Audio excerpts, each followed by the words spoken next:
Welcome to this channel. Don't forget to subscribe, continue to like, and keep sharing our stuffs on this channel. Wike is in the news again. Wike diverted 1 billion yearly to Odili'S private university. Rivers teachers went unpaid. Who said so? APC Chieftain Chibuike Ikenga, according to a report from Daily Post on Monday, January 13. Chibuike Ikenga, spokesperson for a faction of the All Progressive Congress led by Tony Okocha, made serious allegations regarding the financial improprieties of former Governor Nyesom Wike. Ikenga claimed that Wike diverted 1 billion naira each year to support a private university owned by former Governor Peter Odili'S while disregarding the payments of teachers in Rivers State. Ikenga argued that the misallocation of funds had dire consequences for the educational sector, resulting in unpaid salaries for teachers. He emphasized that while Wike invested heavily in Odili'S private institution, many educators were left in financial distress, highlighting a significant imbalance in governance properties. The APC chieftain expressed concern over the implication of such financial decisions on the quality of education in the state. He suggested that the focus should be on addressing the pressing needs of public education rather than funding private enterprises at the expense of public servers. Hey, wonders shall never end. There's nothing you do in secret, like the Holy Writ used to let us know, that will not be made open in the public on top of the roof at the end of the day. Even if lies goes for 20 years, one day truth will catch up.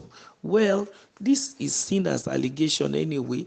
During these 8 years of Wike's reign in Rivers State, there are times he will be diverting money, about 1 billion naira, even to private university that is owned by former Governor Peter Odili. Whether he's investing there trying to buy shares in the company, in the university, who knows? Nobody knows.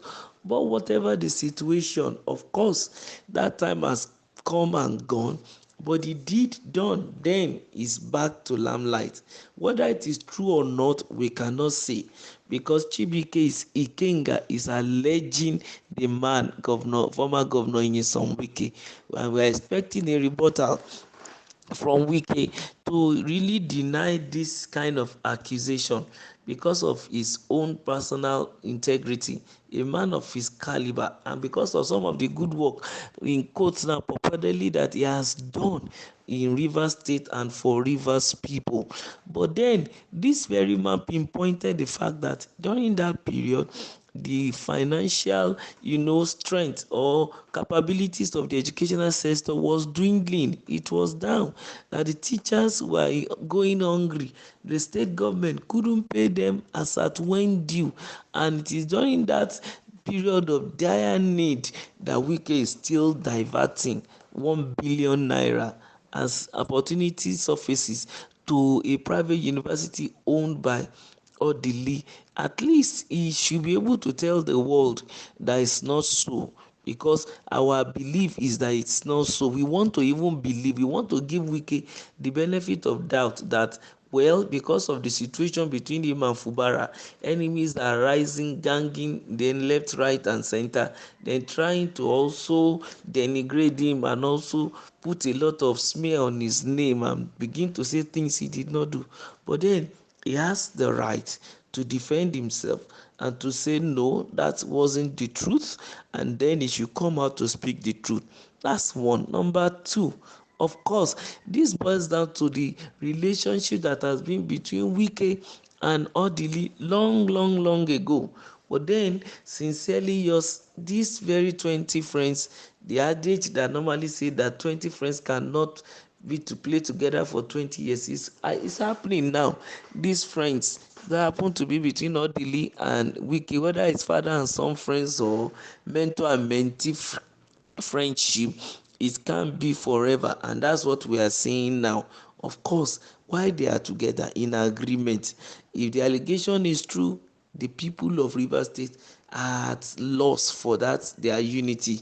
They are the one bearing the brunt of their understanding. They are the one paying heavily even for the cordial relationship that was previously between Odili and Wike. But now that a large truck has passed in between them, separating them to different sides of the road, I think the people will have a sigh of relief. But it's so unfortunate now again that Odili and Fubara are also romancing. They are birds of friends, and to a large extent, of course, it's going to be the same result, because you cannot expect to be doing the same thing and expect to get a different answer. If you continue to do the same thing, you keep getting the same answer. So Rivers people, I am feeling for the people of Rivers, because if Odili is in good terms with Fubara, who happen to be the one in power now, then the Rivers people are in for something. Only God knows what it is. And also is giving us a clue to the singular fact that probably the way Odili play his game is to make sure that whoever is in power becomes his own ally, is become his own friend or favorite. Immediately you are out of power, of course before him you are out of grace. Well, time will tell. It will help us to understand and know even the stand of Odili in this matter. But then advice will be given to Fubara that the very cane that was used to flog the first wife is still kept on top in the ceiling for the second wife. If Wike and Odili could scatter, then there is every possibility that the relationship between Fubara and Odili can also scatter. But then looking at the antecedents, probably by the time Fubara is also out of power, he might probably be out of grace before Odili. But it is time, who happens to be a gentleman, that will tell us all this. But currently, since their political interests and needs are aligning, of course, all of them are aligning now. They are all coming together. But the day there are differences in their ambitions and political inclinations, of course, a very huge trailer will have passed through in between them. And then you won't be able to say again that, is this not the Fubara who happened to be have been organized I sing song for in the house of Odili? And then unfortunately it's the Rivers State people that will bear the brunt, and they started bearing the brunt because these men now, they are not focusing on governance. And of course they will be at the end of the day, they will do their tenure, they will go like Fubara, and he will go and loot whatever he wants to loot for adventure, and then leave Rivers people to begin to get stranded. But I hope the Rivers people can stand their ground. Don't forget to like, to share, and to subscribe to this channel.